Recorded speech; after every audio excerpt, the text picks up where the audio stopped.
Jakarta banyak gedung bertingkat. Sekarang lihat, banyak gedung bertingkat, tetapi di sela-selanya masih banyak rumah kumuh.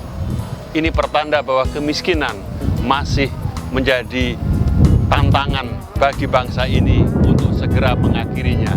Gedung bertingkat yang megah, yang mewah itu semua, itu bisa jadi lambang kemakmuran atau lambang keberhasilan pembangunan bangsa Indonesia. Tetapi Anda lihat sendiri, itu rumah-rumah yang gubuk, rumah-rumah yang penuh sampah, semua ini menunjukkan bahwa sebenarnya gap antara kaya miskin atau jurang antara kaya miskin itu masih sangat besar. Karena itu kewajiban kita semua, bangsa ini, termasuk pemerintah, termasuk para penyelenggara negara, termasuk LSM, para pengusaha, dan rakyat sendiri untuk bersama-sama mencoba mengatasi kemiskinan. Apa caranya? Mengatasi kemiskinan itu banyak cara sebenarnya, tapi pertama-tama memang ada mengatakan orang dibuat produktif, orang dibuat bekerja. Karena dengan menciptakan pekerjaan, berarti orang memberi marwah. Banyak sekali orang dengan memberi sumbangan belaka, itu tidak. Itu memang untuk mereka yang nggak berdaya sama sekali kita beri bantuan.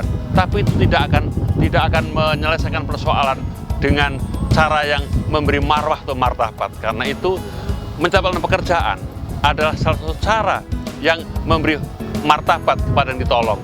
Tidak ada sebuah negara yang bebas dari kemiskinan hanya karena donasi belaka, hanya karena kasihan, hanya karena charity, tetapi donasi yang diwujudkan dalam bentuk kerja, donasi yang diberikan dalam bentuk melibatkan mereka dalam proses meningkatkan pendapatan, baik pendapatan pribadi, keluarga, dan pendapatan bangsa negara. Karena itu selalu saya katakan, kita tidak boleh hanya memberi ikan, kita harus memberi kail. Pertanyaannya, memberi kail pun nggak cukup, karena seringkali kita harus mendidik mereka. Maka pendidikan jadi penting. Jadi pertama untuk dapat pekerjaan harus dididik dulu, pendidikan. Orang harus diajari bagaimana mengail.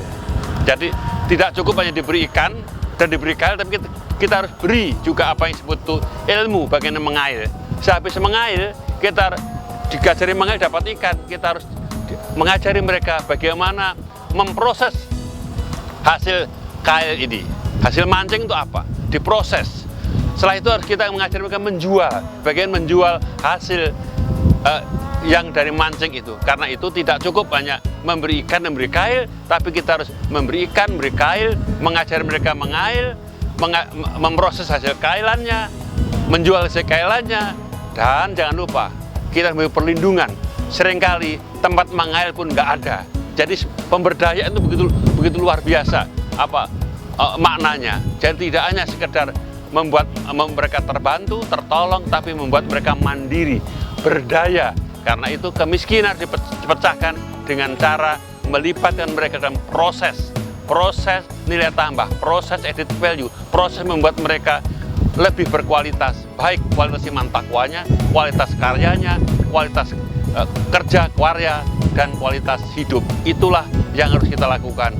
Saya bersama teman-teman saya Parniadi, terlibat dan sering terpanggil untuk bersama teman-teman aktivis memberantas kemiskinan dengan cara pemberdayaan, melibatkan mereka dalam proses peningkatan kualitas hidup, kualitas karya, kualitas kerja, kualitas pikir, dan tentu berujung pada kualitas iman dan takwa. Kemiskinan bisa diberantas, saya yakin itu, jika kita semua terpanggil, tergerak, berbuat bersama-sama sebagai ibadah kepada Allah SWT.